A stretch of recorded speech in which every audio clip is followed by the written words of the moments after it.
Olá, amigos da Portugal Senses, boa noite, bem-vindos a mais uma live. Hoje estarei com um grande amigo, foi uma pessoa em quem eu me espelhei muito para começar no mundo dos vinhos, que é sommelier também, exerce a profissão lá no Brasil, especificamente em Fortaleza, mas já viveu aqui em Portugal, estudou aqui em Portugal, que é o Renato Brasil, e vamos trocar algumas informações sobre essa profissão de sommelier e também falar um pouco, né, da profissão fora dos restaurantes. Acho que as pessoas ligam muito o sommelier ao serviço de sala dentro de um restaurante, a escolher os vinhos, a sugerir, a servir os vinhos, fazer todo aquele trabalho para que o cliente desfrute melhor. E nós, se calhar eu e ele, a gente faz um pouco fora disso. Fazemos um trabalho de sommelier, mas fora do restaurante. Olá, Veri, boa noite, seja bem-vindo. O Renato já entrou. Esperar ele pedir aqui para participar da live, para aceitar e a gente começar a conversar um pouco. Faz tempo que a gente não se encontra, né? Desde que eu vim para cá. Ele já devia ter vindo, mas a pandemia atrapalhou tudo.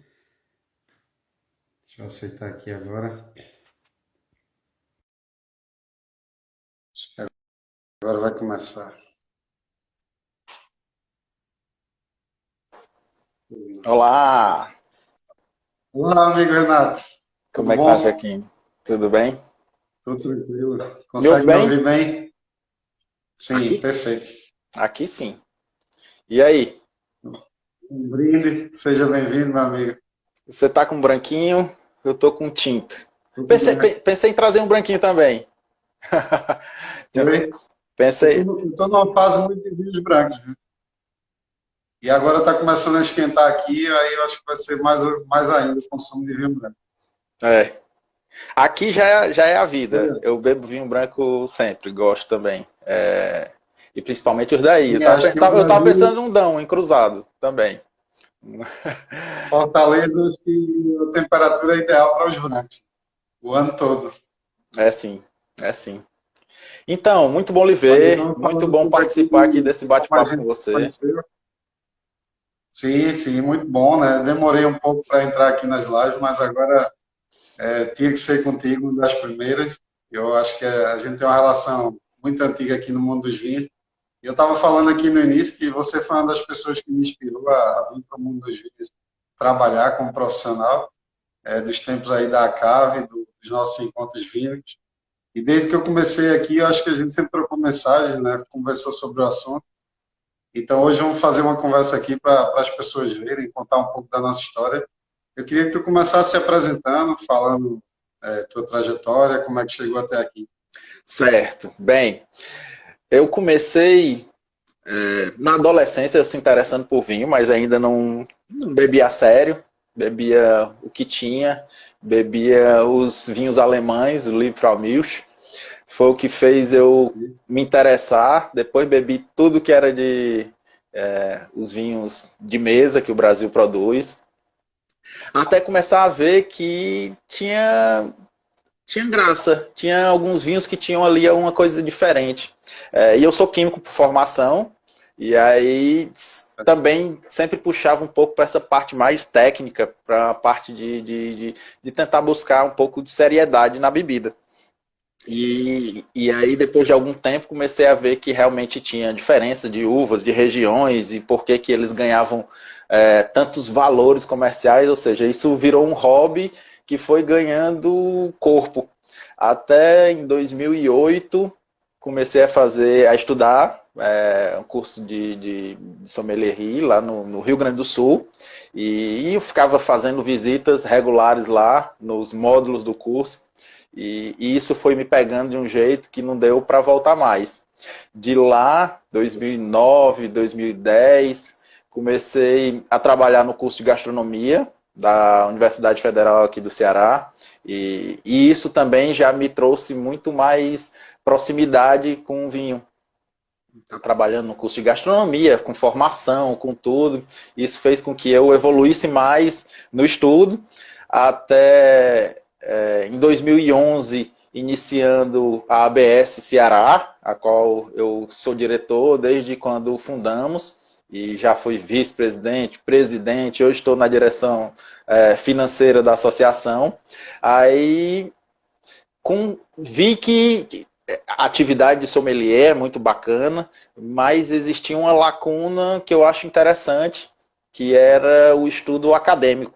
Então, fui para Portugal em 2012, tirei o mestrado em Ciências Gastronômicas, aí com o professor Manuel Malfeito, com o professor Virgílio Loureiro, um enólogo de 50 e tantos anos de experiência, e isso fez com que eu, enfim, já não era opção estar no vinho, já era uma obrigação. Nessa época tu já vivia, já trabalhava com vinhos ou fazia os dois? Já trabalhava com vinhos. Quando eu fui aí, eu já tive passagem por um grupo, o Grupo Alices aqui, onde na Forneria Coriolano eu fiz salão por 1 ano e meio, atendendo ao público. Já depois que voltei do Rio Grande do Sul, comecei a fazer atendimento.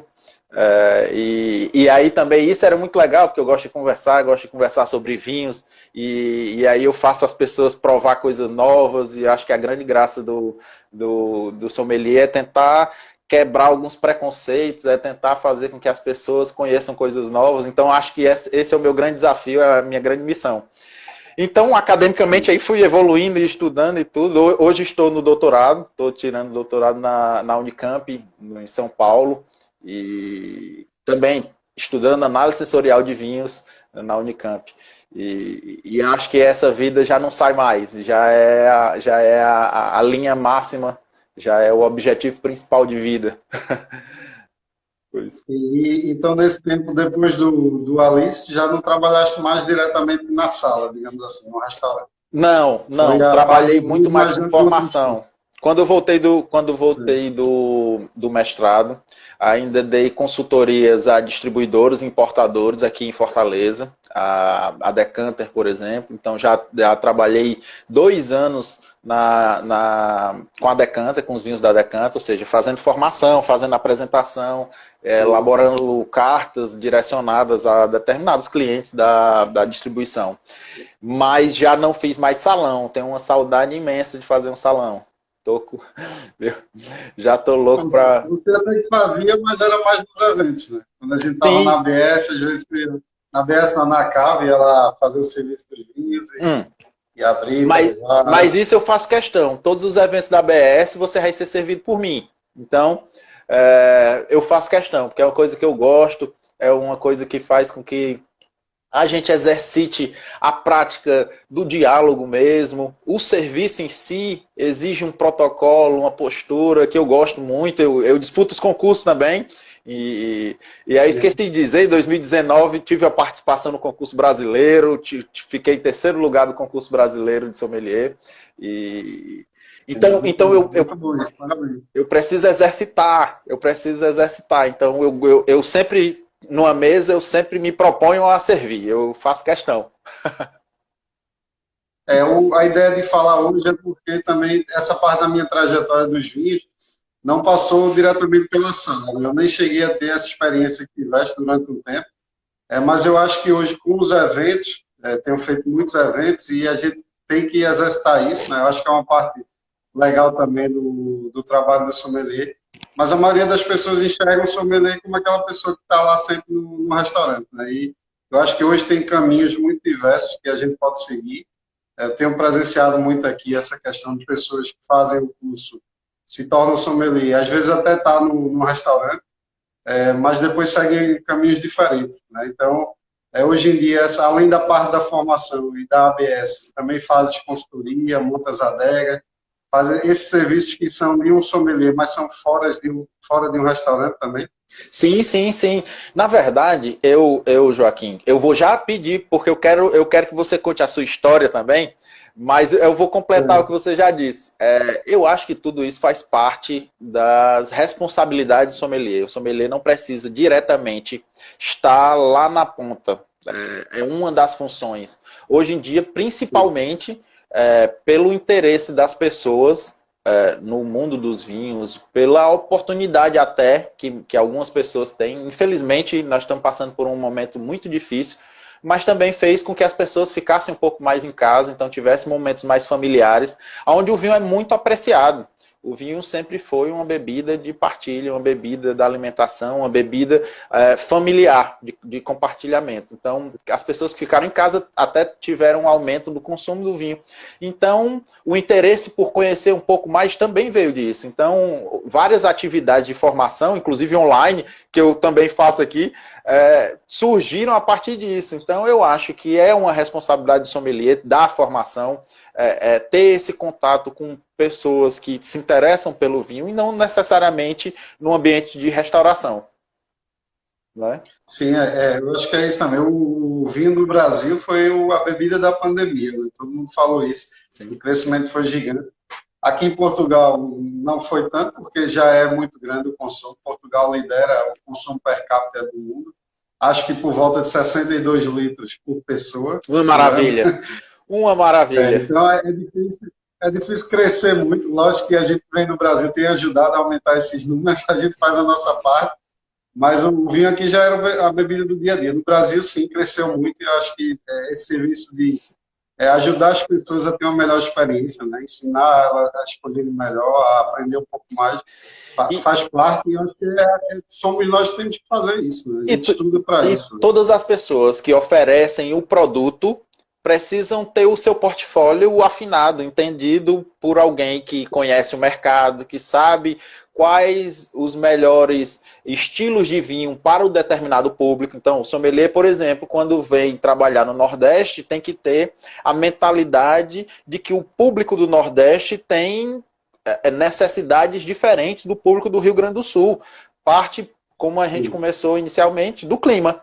Então, obviamente, os vinhos que harmonizam com a gastronomia litorânea são diferentes dos vinhos que harmonizam com gastronomia mais do sul, ou gastronomia de mais outros tipos de prato, que a gente sabe que o Brasil, gigante como cada região tem a sua particularidade. Então, é fundamental que hajam pessoas que consigam identificar as melhores opções para poder oferecer para o público de cá. Então é aí uma das grandes atividades que se fazem, que o sommelier precisa ter. Falando um pouco aqui do meu lado, né, como tu já deve saber muita coisa, mas eu no Brasil era advogado, exercia a advocacia, exerci durante 10 anos, e era consumidor de vinho, já desde que eu vivi na Espanha. Eu estava contando isso no story ontem. Eu morei na Espanha em 2005 e trabalhei num restaurante no final do ano que eu passei lá. E servi muitos vinhos no restaurante. Eles tinham um vinho da casa com o rótulo, o nome do restaurante, mas era um DOC Ribeira del Duero e um Rioja. Então deviam ser bons vinhos. Na época eu não entendia nada, mas comecei a provar aquilo e voltei para o Brasil, sei lá, com 22 anos. E desde então não parei de consumir vinho, mas não era a minha profissão, meu meio de vida.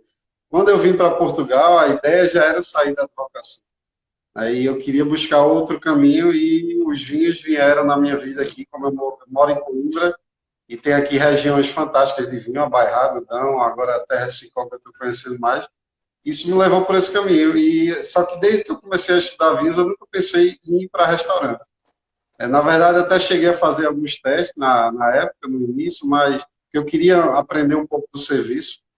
Quando eu tirei o curso aqui, a parte de serviço foi muito pequena, as horas que a gente estudou, e eu queria ter essa parte do serviço também, treinando no dia a dia, mas o meu principal caminho no início foi o enoturismo. Eu disse, não, eu vou aprender sobre vinhos, vou aproveitar aqui o bom de Portugal, do turismo, né, os brasileiros vindo, e vou mostrar as regiões que não são conhecidas. Era exatamente isso, a Bairrada e o Dão, que a maioria das pessoas não conhece e vem para cá para ir para o Douro e para o Alentejo. Que maravilha! Então, eu comecei com isso e enoturismo era meu principal foco, né? Tenho a Portugal Sense já há 2 anos. Veio a pandemia, a gente precisa se adaptar. O enoturismo já não está tão em alta, então fui atrás de outros caminhos também. Hoje em dia eu trabalho com distribuição de vinhos, eu trabalho com venda ao público de vinhos, trabalho com muito evento. A gente tem conseguido fazer eventos pequenos, 10, 15 pessoas, jantares vínicos, provas. Eu estou fazendo agora almoço na vinha, que é fantástico isso. Pá, tem que ir para fazer essa brincadeira contigo. E você tem porque a vista aqui é espetacular e a gente leva a mesa, leva um. Aqui chama pulseira, eu acho que no Brasil deve chamar um balde, aqueles baldes da Vindima, né? A gente vira o balde para baixo, sentamos no balde, é aquela coisa ali bem pé no chão, né? Mas, assim, é uma coisa que acho que é importante ter alguém da área dos vinhos para estar falando sobre isso. Eu até quando entrei no mercado da distribuição, eu senti que as pessoas que estavam lá, a grande maioria eram apenas um comercial, era uma pessoa que tinha uma formação técnica em vendas, mas não tinha formação em vinhos. Eu achei um pouco estranho, mas depois eu fui ver que isso é normal, porque nem todo mundo vai lá estudar sobre vinhos. É. E achei que era uma vantagem eu estar com a formação de vinhos e estar a fazer aquela distribuição aí no restaurante e analisar a carta, ver o que é que se encaixava. É mais ou menos o que tu estava falando agora. Essa parte que fizeste também na Decanta. Não. E eu acho fantástico essa tua visão, porque tu, por muito tempo, teve a visão de quem iria visitar. Então, hoje em dia, tu Sim, já sabe exato. qual o interesse das pessoas que querem conhecer. Eu, particularmente, acho que você se encaixou em uma região que eu, particularmente, sou muito fã. Eu tive em 2013 na Vindima, em Penalva do Castelo, no Dão. Sim. E aí, esses 2 anos que passei em Portugal, conheci tudo, mas julgo que o Dão é a região, é o local, Muito bom. junto com a Bairrada, que eu gosto também, com algumas particularidades que eu acho que o Dão tem muito mais, o conjunto maior, o aproveitamento é muito maior, vamos dizer assim, do que é muito, Sim. muito acima da média. Então, acho que são vinhos fantásticos, vinhos que não têm idade, vinhos que você bebe ele com 10, 15, 20, 30 anos, inclusive brancos, e você só se surpreende. Então, acho que você está muito bem encaixado, está numa região que é bacana de se conhecer, porque ninguém realmente sai de Fortaleza ou sai do Brasil para conhecer a Bairrada. Então, Sim, a gente até queria montar um grupo, né, para vir, tu viria também, a gente ia levar o pessoal para conhecer aqui. Mas eu falo muito disso. Se você perguntar ao consumidor final, aí se você for pegar os números aqui, tanto aqui em Portugal mesmo, aqui dentro, e aí no Brasil, o consumo de vinho português passa muito pelo Alentejo, em primeiro lugar, muito. e depois o Douro, né? Então esses dois vão liderando já há um bom tempo. Só que quando você pergunta para as pessoas que estudam vinho e que provam mais coisas, né? Digamos, tem a mente um pouco mais aberta e está mais frequentemente provando vinhos, normalmente os sommeliers preferem a Bairrada e o Dão, o que é engraçado, né? Vai muito por aí, por essas regiões menos conhecidas. E eu acho que tem esse potencial de ser surpresa para as pessoas. Hoje, por exemplo, eu vou falar aqui de uma região depois, mas eu vou te mostrar aqui que eu tenho quase certeza que tu não conhece ainda. É o quê? Deixa eu ver aqui. Não tá dando para ver, cara. Não dá, né? Não tá. Lê que é melhor. Mas é assim, Portugal, o país é todo coberto por regiões vinícolas. Se você fizer um vinho em Portugal, diferente da França, da Itália, você pode certificar em alguma região. Aí, no caso, são 14 indicações geográficas, que são aquelas regiões maiores. Depois, dentro das indicações geográficas, temos 31 de denominação de origem, DOC, Sim. certo? Portugal é até fácil de você aprender, porque é basicamente isso, é IG e DOC, né? Sim. Diferente lá da E de Borgonha, que cara tem os prêmios. pega a região de Lisboa, que já tem logo várias. Lisboa tem 9 DOCs, mas aí dentro das DOCs, você ainda encontra as sub-regiões. Sim. Por exemplo, se você vai lá no Dão, tem a sub-região Serra da Estrela, né? Só que esse vinho que eu estou bebendo é um caso raro e único, porque é uma sub-região, mas é dentro de uma indicação geográfica. Ele é uma indicação geográfica beira-atlântica, que está aqui nessa zona onde a Bairrada faz parte, mas a sub-região se chama Terra de Ciclo. Não conheço. Provavelmente Não ainda não conheço. provou nada do Não, tipo. não provei. Não provei nada. Essa foi minha última descoberta, eu diria assim, porque agora eu não moro em Coimbra mesmo, eu moro a 10 quilômetros de Coimbra, que é Condeixa, a cidade, Hum, e aí Condeixa já não faz parte da Bairrada. Condeixa faz parte dessa sub-região, que é Terra de Ciclo. hum. E eu tenho explorado muito porque os vinhos são muito bons e é mais desconhecido ainda. Então dá aquela vontade de ir em busca e mostrar para as pessoas. De defender o produto de casa, né? Exato, exato. Eu sou pernambucano, né? A gente é muito bairrista lá em Pernambuco. Então, eu trouxe um pouco disso para cá. Eu estava ali em Coimbra, eu defendia a bairrada conhecida, ainda defendo. Mas agora eu estou aqui em outra região que também tenho falado muito disso. Eu não conheço. E essa parte é interessante. Não conheço, não conheço. Pois é, e eu falo muito disso. Além da parte do enoturismo que eu comecei, eu acho que outra coisa que a gente pode contribuir com o nosso conhecimento, eu vi muito tu fazer isso quando eu participei da CAV, é meio que organizar as confrarias, né? Eu sei que a ABS já é uma coisa mais assim oficial, mais técnica, mas a CAV era uma associação mais informal, onde a gente estava ali para aprender. A grande maioria das pessoas não tinham formação, né? Alguns até chegaram a fazer o curso sommelier, mas ali tinha que ter alguém para ajudar a organizar aquilo. Eu lembro que era tu que fazia isso, esse apoio de escolher os temas, escolher os vinhos. E eu tenho feito muito isso aqui também, participar de confrarias como um apoiador, um diretor que está lá para organizar e decidir os temas e ter uma lógica no que a gente vai provar, né? Não é Sim, simplesmente escolher. eu acho que é fundamental. E é necessário ter um mínimo de conhecimento, porque, embora sejam encontros sociais em torno do vinho, lógico, tem o vinho por trás de tudo, mas eles são encontros sociais. Mas se você, por acaso, tiver um pouquinho de conhecimento, tiver um pouquinho de organização, isso gera cultura, isso gera Sim, evolução, isso gera conhecimento. Então, eu sempre me interessei, como para mim, a situação de serviço, de atuar ali, enchendo as taças, como eu sempre digo, e ter contato com todas as pessoas que estão ali no evento.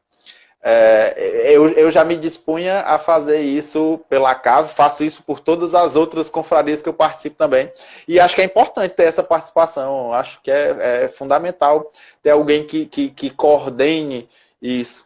Existem várias extraoficiais, tá? A KVCVF, enfim, aqui em Fortaleza tem eu ia as mulheres perguntar já isso. tem várias também. Eu vi ontem uma publicação da Marbene, acho que era Woman's Grand Únicas na Cru, Gran Cru, exatamente. só para mulher. Eu É, ia perguntar como é que está hoje em dia. São quantas associações e confrarias que vocês se encontram hoje em dia por aí? olha, Além da CAVE, vamos lá. Além da cave, ainda tem com dos amigos do vinho, Confraria de Vinhos de Fortaleza, CVF, para entre vinhos. Acho que tem uns três extraoficiais. De uns mulher três. tem um pouco mais. Tem Batom na Taça, tem Woman's Grand Cru, tem as meninas da loja da Brava que também se encontram. Enfim, existem alguns eventos paralelos. Eu acho que aqui em Fortaleza, por acaso, a turma está se interessando bastante. Então, voltando agora, né? Depois dessa questão aqui em Fortaleza foi muito pesada a pandemia, então só agora estamos começando a voltar às atividades presenciais. A ABS, por exemplo, passou o ano todo com atividades online. Então, eu vou falar agora no final do mês sobre vinhos fortificados, vou falar sobre os vinhos do Porto, estilos de vinho do Porto, as grandes famílias e como que Tem harmoniza e assunto tal. para muitas horas. Exatamente. É um grande desafio falar de vinho do Porto em 1 hora e meia, mas vai ser o tema da ABS agora esse mês, que eu vou falar. Isso eu acho que é uma coisa bem interessante, ter um apoio de um sommelier, de uma pessoa que está a estudar e está sempre a falar sobre o assunto, para meio que decidir os temas e tentar organizar. Uma dúvida que eu fiquei, Renato, eu fiz a minha formação em vinhos aqui em Portugal já, né? Aí no Brasil eu não cheguei a fazer. Hoje em dia, para você virar um sommelier no Brasil, é só pela ABS? Como é que é Não, essa parte? vamos lá. Tecnicamente, legalmente, a profissão de sommelier aqui no Brasil já foi legalizada, vamos dizer assim, já existe um regramento legal disso, salvo engano em 2018 ou 2017, algo em torno disso, aonde não exige um curso profissionalizante, um curso técnico. Basta uma atividade rotineira a partir de 1 ano de atividade. Obviamente que a gente sabe que passou por vários cursos e que forma que o profissional sommelier não se forma a partir de um curso. você faz ali Sim. 2 anos de um curso técnico, num curso da Associação Brasileira de Sommeliers, por exemplo, você não tem maturidade, você não tem o traquejo de conseguir aprofundar, conseguir chegar até o que o cliente, o comensal, precisa, Existe. necessita. Então, eu acho que o sommelier se forma no dia a dia. Exige os cursos técnicos, o SENAC forma sommelier, a Associação Brasileira forma sommelier, o WSET não forma sommelier, nada contra o curso que forma conhecedores de vinho, mas WSET não forma sommelier, forma conhecedores de Bem vinho. lembrado. Pois é, existem outras Sim. instituições que querem passar essa ideia e nada contra, porque quem não precisa atuar como profissional de salão ou como ter esse contato relacionado à atividade de sommelierie, não precisa fazer o curso de sommelier profissionais, então não tenho nada contra essa escola, eu fiz essas escolas, então, é, só para poder É um ilustrar que eu pouco não tenho nada diferente, né? contra, É uma certificação, eu né? estou só querendo classificar. É.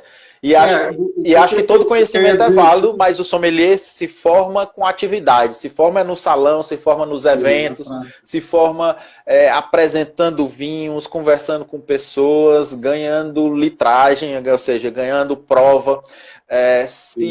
O que eu falo sempre para os meus alunos é que o vinho tem uma necessidade de cultura, tem a necessidade de amadurecimento.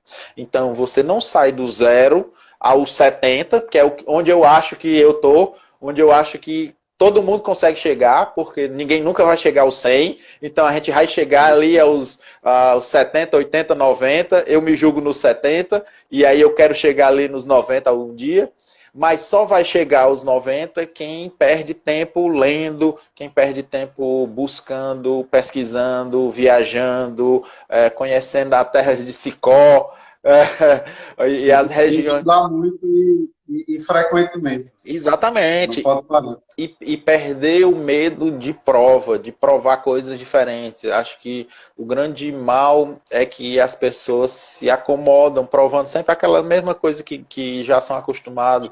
E aí isso congela muito. Eu acho que você tem que estar É, disposto a. eu perguntei isso também porque eu realmente já não lembrava mais como era. Eu sei que a ABS tinha, e na época eu até cheguei a procurar para fazer, mas não conseguia conciliar com minha atividade da advocacia, porque é um curso bem puxado e bem longo. Mas eu ia falar um pouco disso. Aqui também existe, aqui não é regulamentada ainda a profissão, então você não tem um regulamento para ser um sommelier, né? Mas aqui existem os cursos técnicos de empregado de mesa, que eles chamam, que é o garçom aqui, que dura normalmente 2 anos. E você tem como se fosse uma extensão para ser sommelier, que também é dado pelas escolas de turismo e hotelaria de Portugal. Existem por volta de, acho que, 11 escolas, e se eu não me engano, 4 ou 5 fazem esse curso de sommelier. Que E o curso que eu fiz, é o equivalente à ABS. deve ser parecido com a ABS, né? Mas as aulas aqui são muito puxadas porque são aulas diárias, de segunda a quinta-feira, Hum, 3 horas e meia por dia. Então, não é todo mundo que consegue fazer. Quem não quer, assim, se dedicar a isso, dificilmente vai conseguir fazer, a não sim, ser que sim, seja sim. uma É, pessoa que está no ano sabático, que está já aposentado, porque e o curso dura 6 meses, de fevereiro a julho, você tem aula todos os dias, 3 horas e meia. Então, bem, realmente, assim, é mais puxado, é mais direção. Na não verdade, dá para não dá para um tirar. curso técnico, um curso de formação profissional. É um curso como se fosse uma extensão de um curso técnico, né? Não chega a ser um curso técnico, mas é como se fosse uma extensão, uma especialização. Mas eu estava a dizer, é correto, assim, não dá para dizer que um W7 a pessoa vira um sommelier. E tem pessoas que passam 6 meses todos os dias tendo aula, fazendo milhões de visitas e provas, para em 3 dias a pessoa tirar um W7-2 e dizer que é sommelier. É um pouco Exato. diferente. Eu também acho importante o W7, tenho vontade de fazer, ainda não fiz, tenho vontade de fazer, mas são coisas diferentes. W7 eu acho que é muito para quem não está se dedicando no dia a Aí dia, já, quer conhecer acho que você já não conhecimento. precisa. Precisa quem faz o caminho inverso, mas acho que você já não precisa. Assim, eu tenho vontade de fazer o 3 para provar mais coisa de fora, Ah, porque Aqui, aqui em Portugal, você sabe, a gente prova muita coisa de Portugal, né? Hum, O curso tinha a disciplina Atlas de Vinho do Mundo, que eram 50 horas, mas ainda assim a gente provou pouca coisa, então acho que hum. o W73 não iria a pena nesse sentido. E Dá essa eu falo que experiência, eu muito queria, boa. mas Sim, sim, é mais para frente, talvez fazer o diploma, né? O diploma, sim, é uma coisa mais séria, digamos assim, né? sim, sim, O sim. diploma não deu certo.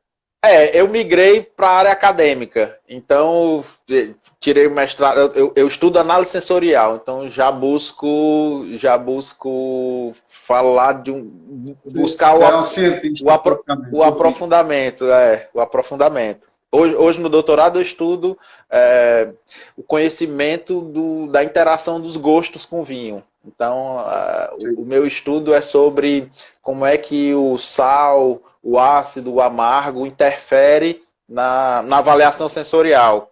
Então, a minha tese é voltada para esse tipo de conhecimento. Quando tiver publicações aí Sim, mais, a gente conversa mais sobre isso. sim, isso é um assunto bom também. E eu conheço o teu orientador aqui do mestrado, né? Eu acho que foi o professor Gil, que é um grande enólogo. A adega de Penalva, que você trabalhou há um tempo atrás, provavelmente você não reconheceria hoje em dia, porque eles fizeram lá uma revolução. O professor Gil tem feito lá vinhos fantásticos, né, junto com o enólogo residente.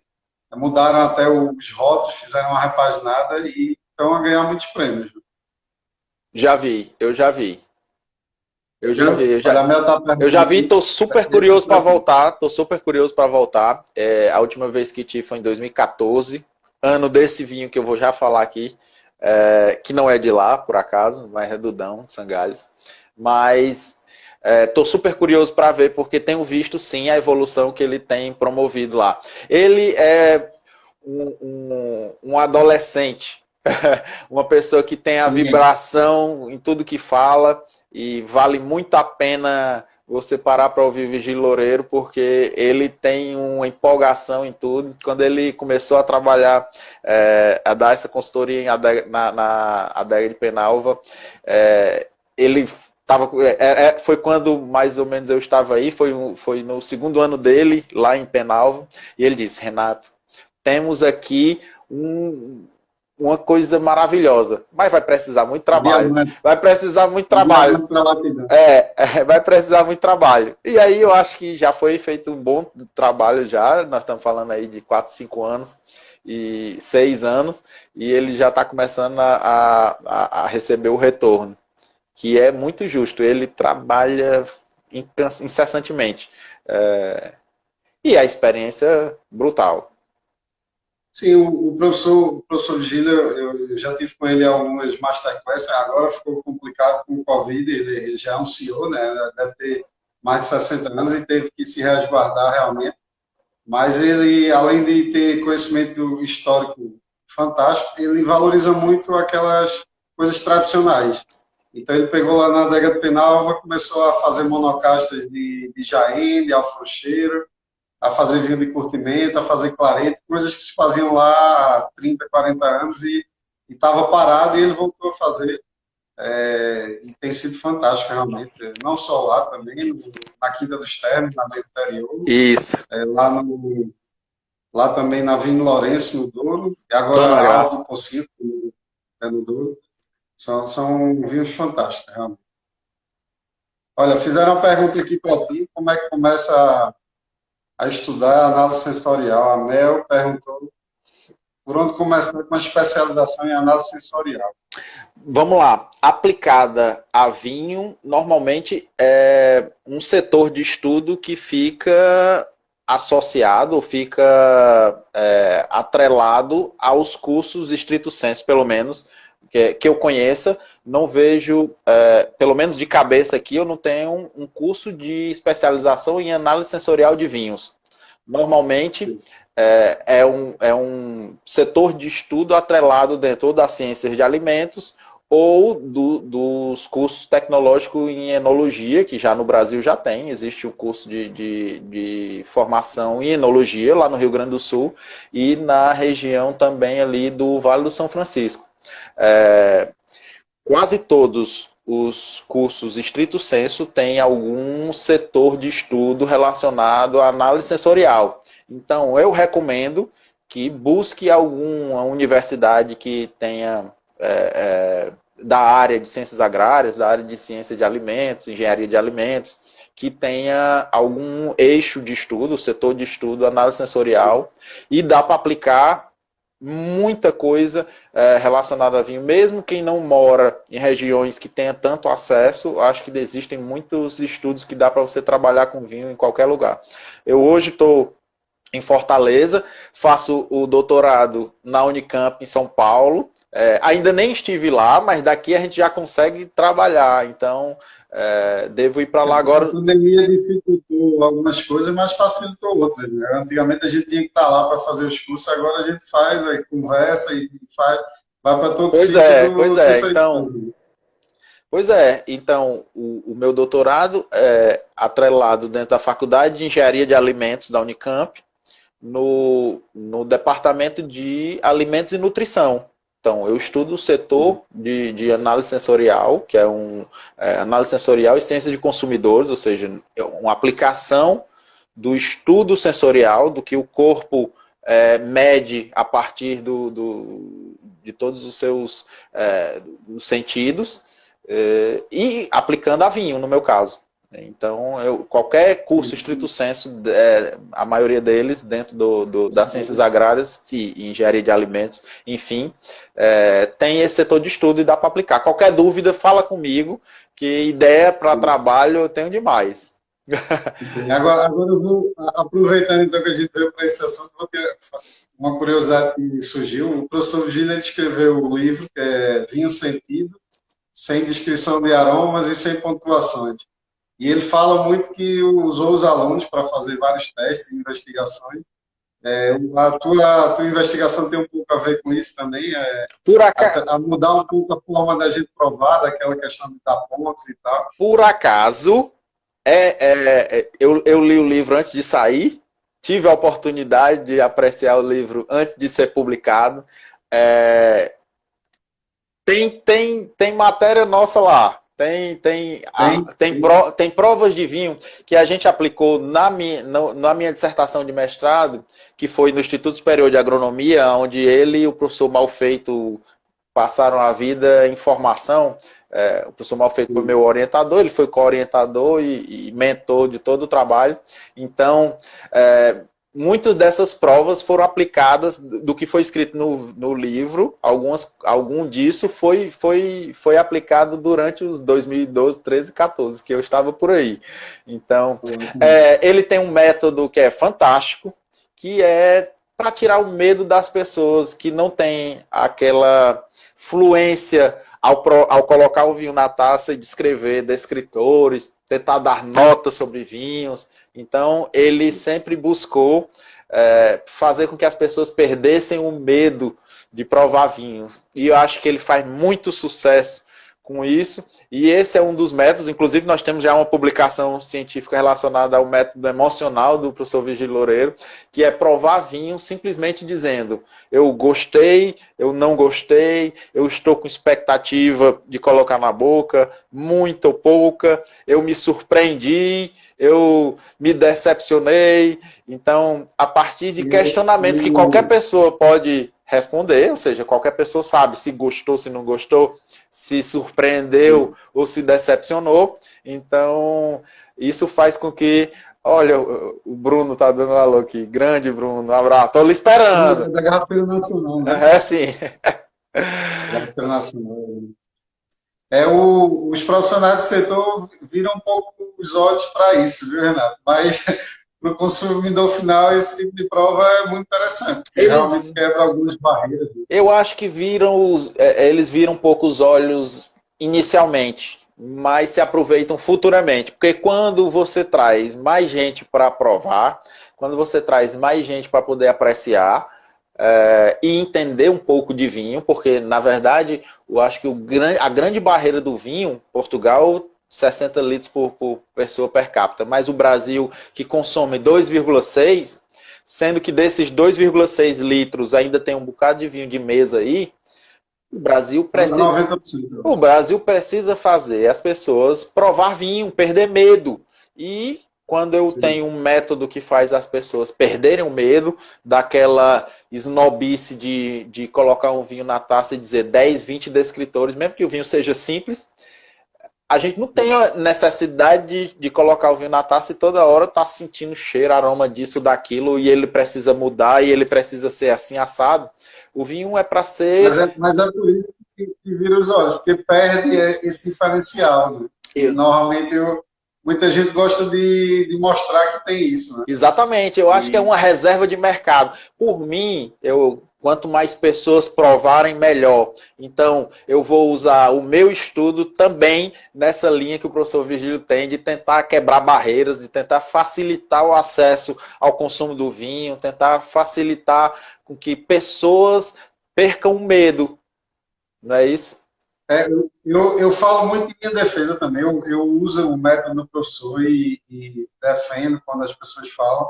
Até vi um post semana passada de um português falando sobre isso, que deixava a visão por último, é que normalmente começa a se avaliar o vinho pela visão, e eu também não vejo muita sentido fazer isso. E eu falo por mim porque o primeiro que eu comecei no vinho muito tarde, na parte profissional, digamos assim. E eu tive muito problema respiratório quando eu era criança, então memória olfativa é praticamente zero. E aí eu tenho, assim, tenho tentado tirar o atraso, provando muito e cheirando muita coisa, mas eu não chego nem perto de descrever 5, 6 aromas na hora de provar um vinho. Nem. Então, então eu falo muito por mim também. Eu sinto essa dificuldade que o consumidor final, que não prova todos os dias e não é profissional, também sente. E Joaquim, deixa eu lhe dizer, pelo menos, aí eu vou chutar um dado aqui, mas vários artigos que eu já leio a respeito de composição aromática dos vinhos. A maioria dos vinhos não passa de 4 grandes descritores que a pessoa consegue, que o humano consegue aferir e expressar. Qualquer coisa além disso é sugestão. Qualquer coisa além disso obviamente, você tem um conceito a respeito de uma região, você sabe mais ou menos o que é que aquele vinho poderia ter, o que é que aquelas uvas poderiam ter, e se sugestiona a respeito disso.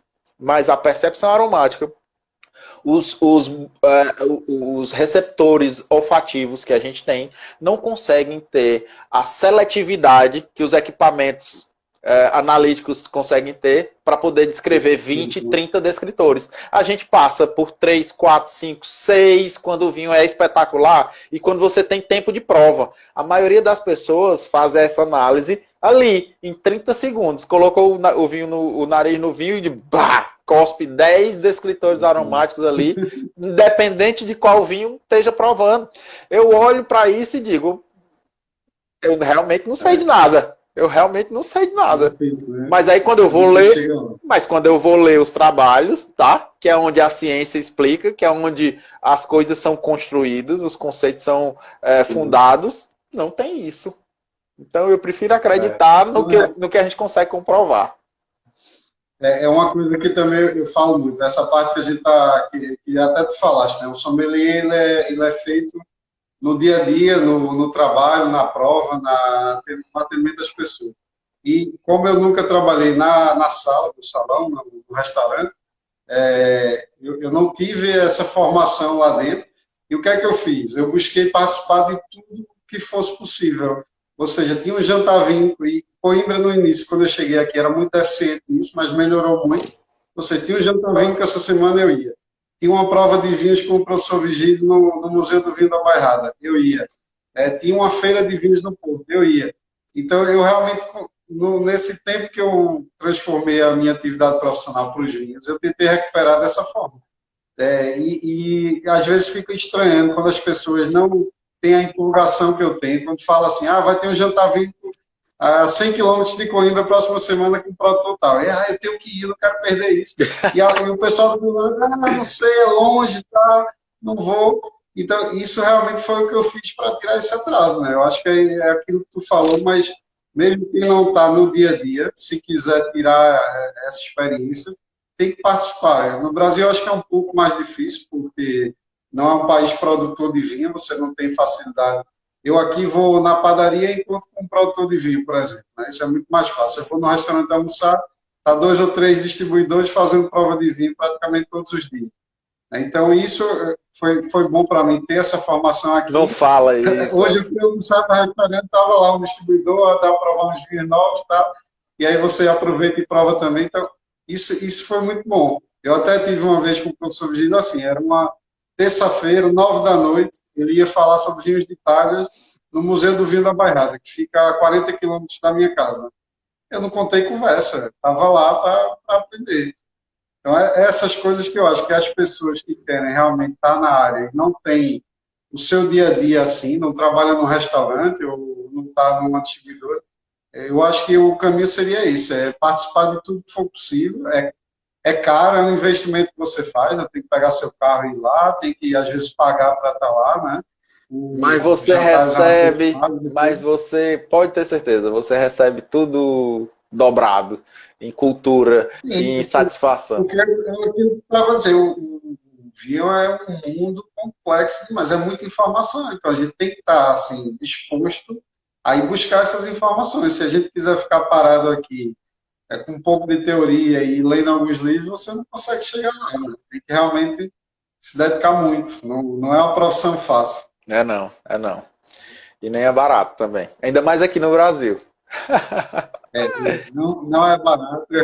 Eu digo que assim, o custo de sommelier aqui, acho que é por volta de 850 euros, esse custo de 6 meses.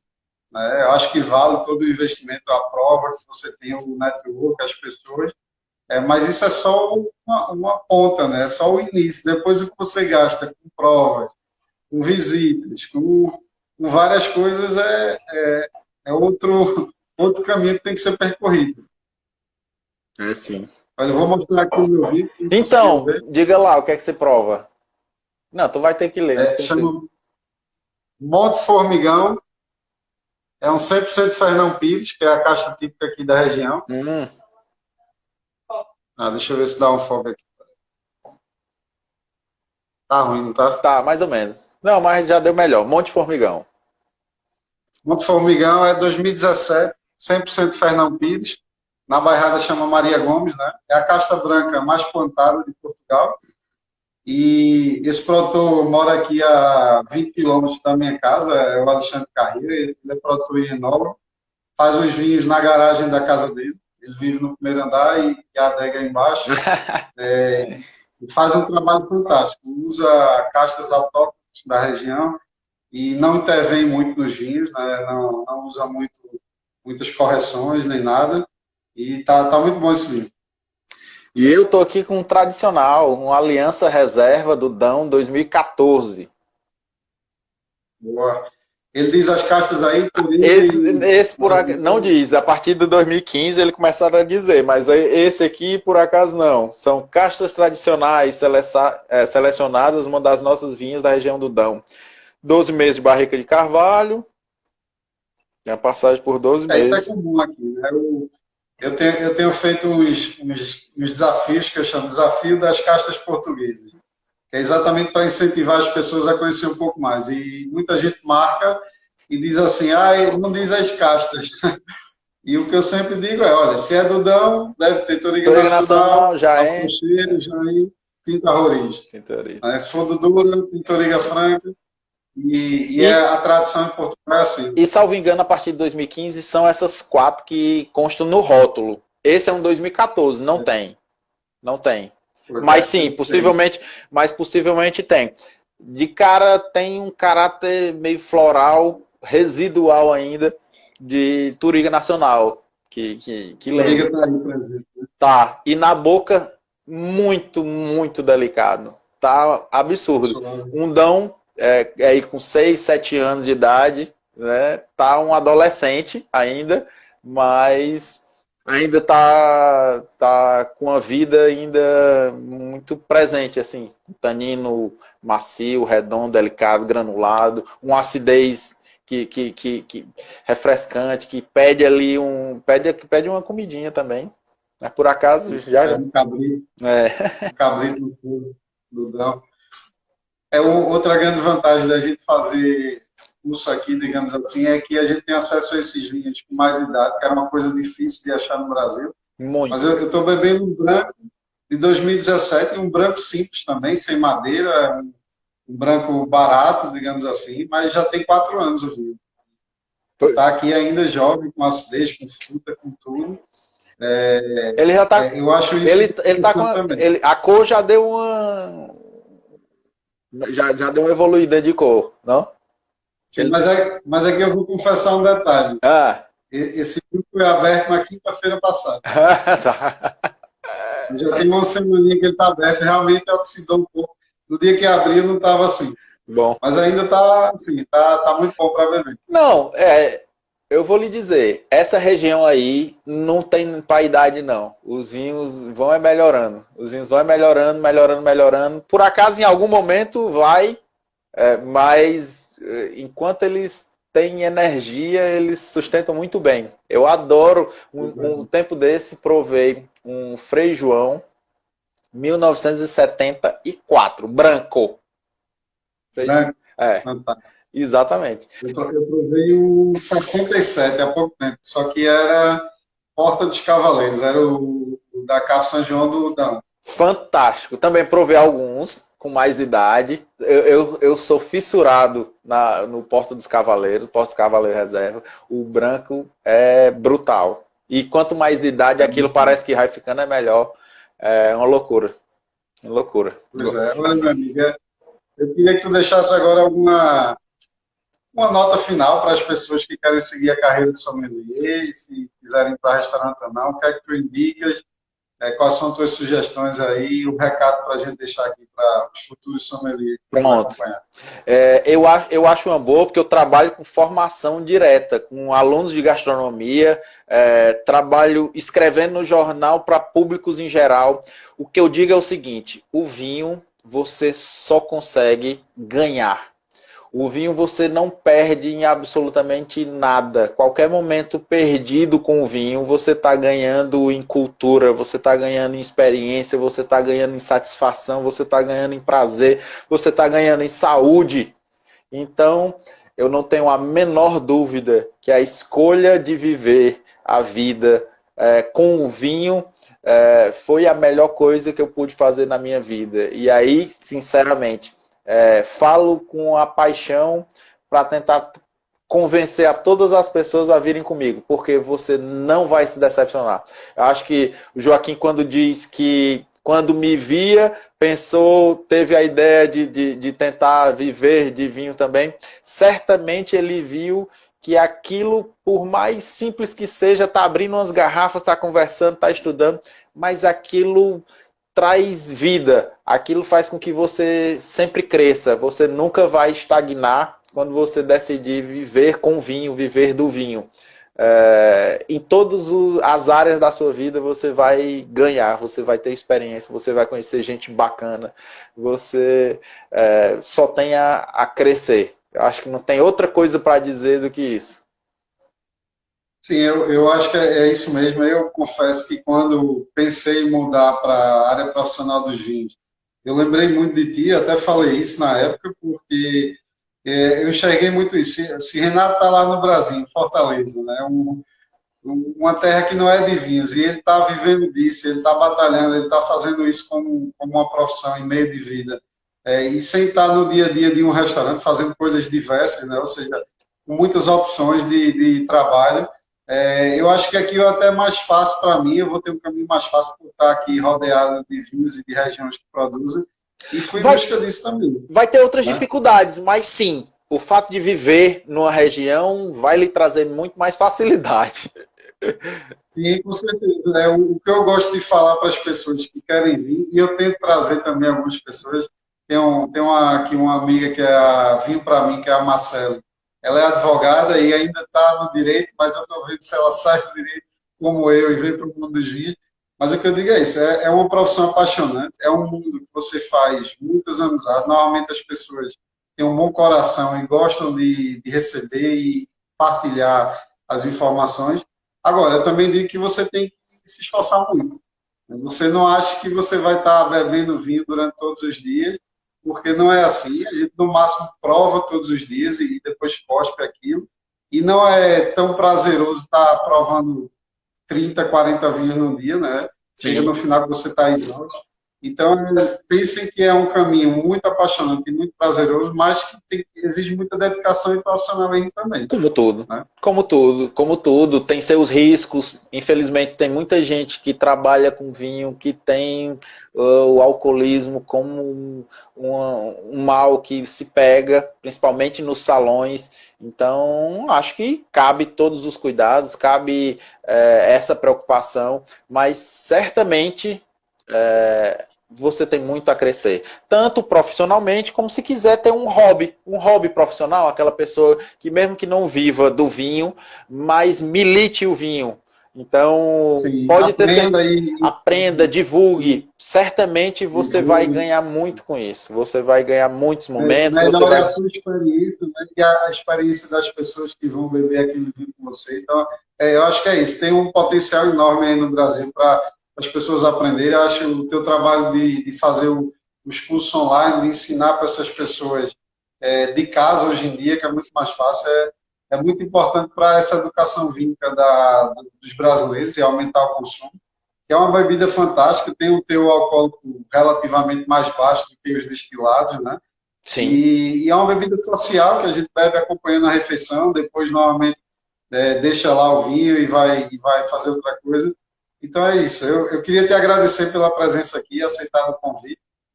Quero fazer outras lives para a gente conversar por outros assuntos. Foi muito bom, passou rápido, já vi aqui que vai dar 1 hora de live. E vamos nos falando então, meu amigo. Na hora, fique à vontade, na hora que você chamar é uma ordem, estarei aqui. Agradeço muito o convite e é isso. Quanto mais gente, melhor. Já mandei mais pessoas aí, viu? Já tô mandando gente para falar com você, para conhecer fazer Eu as vi que coisas. o Serginho comentou aí que vai tomar a primeira dose esse sábado. Quando ele tomar a segunda, ele quer vir. Era para ele ter vindo ano passado. A gente estava aqui com uma programação, iam ser 4 dias intensos. Ia para o Vinho Verde, ia para o Douro, ia para o Dão, Bairrada. E, e acabou que era em junho, né? E tivemos que adiar isso, mas o Serginho deve vir e quero que você venha também, para a gente combinar aqui esse passeio pelo centro aqui de Portugal. Vou Matar sim, as saudades. vou sim, vou sim. Tô morrendo de saudade, morrendo de saudade. Muita gente. Então vá, meu amigo. Boa noite e até a Até. Boa próxima. noite. Grande abraço, Joaquim. Obrigado. Até. Valeu.